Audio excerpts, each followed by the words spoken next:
Can I share with you one of the world's best kept secrets? Well, this is it. Every boss needs the faith and belief of their subordinates, but they will never ask for it. Now, I know you'd say, well, everyone needs someone to believe in them. But trust me when I say no one needs that more than your boss. So whilst it is true that without a vision, the people perish, it is also just as true that without the people, a vision perishes. Every boss needs their subordinates to believe in their vision and their ability to make it a reality. And interestingly, as critical as this is to bosses, not one of them will ever request for your faith in their abilities. A young man once complained to me about his boss. He claimed his boss was just not right for the job, didn't have a clue what to do, and always got in the way of getting the job done. But then, this young man wondered why he always had major problems with his boss and constantly received poor appraisals. Well, he was shocked when I told him that his problem was right in front of the mirror. It was his vote of no confidence in his boss. That was the problem.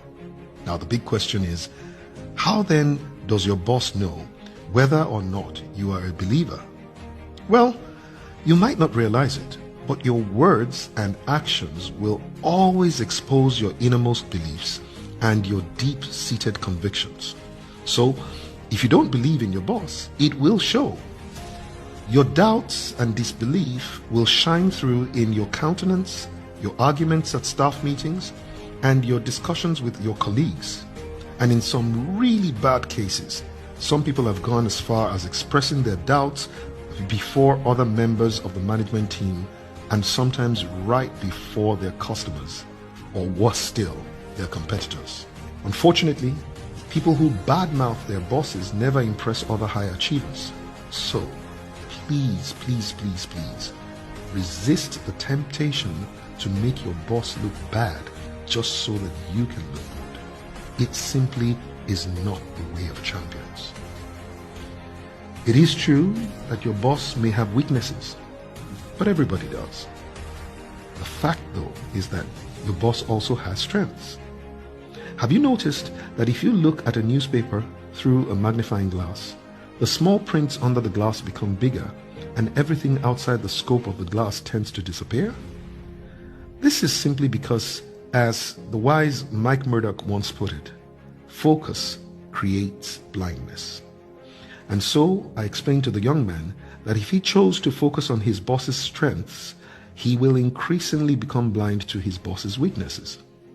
I reminded him also that his boss's weaknesses are actually the gaps that his own strength were supposed to fill. I want you to remember this every time you sense a weakness in your boss. Don't just comment on his weaknesses, make up for them with your strengths. Doing this consistently will create in you the heart of a believer, and therefore making you simply indispensable to your boss. Soon, you will become like the biblical Jacob in the house of Laban, and your boss will be saying, "Name your prize, but please don't leave." Now that's the fastest way to the top.